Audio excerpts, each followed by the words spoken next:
Bringing up bright and happy children with autism. Ask any parent and they'll tell you that parenting a child is the most difficult task they've ever encountered. They'll also tell you it's the most rewarding.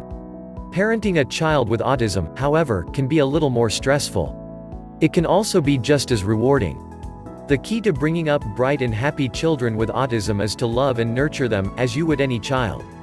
Once your child has been diagnosed with autism, you may at first go through a typical sort of panic mode.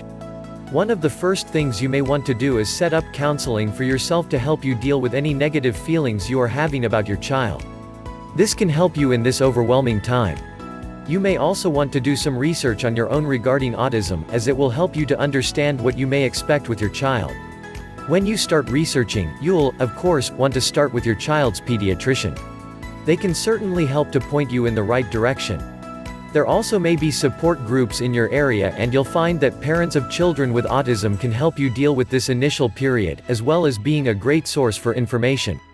When you are choosing a program for your child with autism, you'll want to seek the advice from professionals, such as your pediatrician and other autism professionals. Research the program to make sure it will deal with all aspects of autism, as well as make sure they are qualified to assist your child. Once you've come to terms with your child being diagnosed with autism, there are certain things you'll need to take care of in the home. You want to bring your autistic child up in a home that is safe, as well as comfortable for your child. One of the first things you should do is a safety check. For example, if you worry because your child likes to sneak outside, you may want to install security locks on the doors. Make sure, however, the child can get out in case of an emergency. You may also want to consider fencing in the yard where your child can play safely. Some autistic children are very sensitive to touch, and even bathing them becomes a struggle. You want your child to be clean, however, you also want them to be happy. If this means foregoing a daily bath for one every other day, then by all means, do it. You can also help them to overcome their sensitivity to water by scheduling regular playtimes in water, such as playing with lawn sprinklers and squirt guns. You can make it a fun time and they may come to enjoy bathing.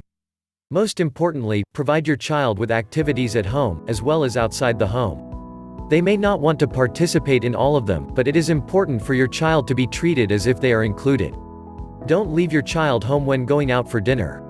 Take your autistic child with you and just make sure you go to a family-type restaurant, so if your child does misbehave in public, it is not such a big deal. Provide your child with an environment filled with different colors and textures. This will help to keep their attention on certain activities, and if you provide them with the opportunity for social interaction, this can certainly help them in the long run. Most importantly, however, provide your child with love.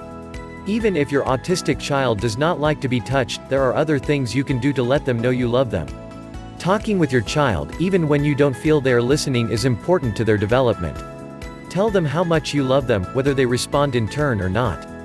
A child that is loved will feel this love, even if they have autism.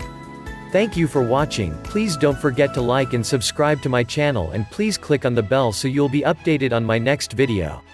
Thank you. WeCare for UPH. Your health comes first.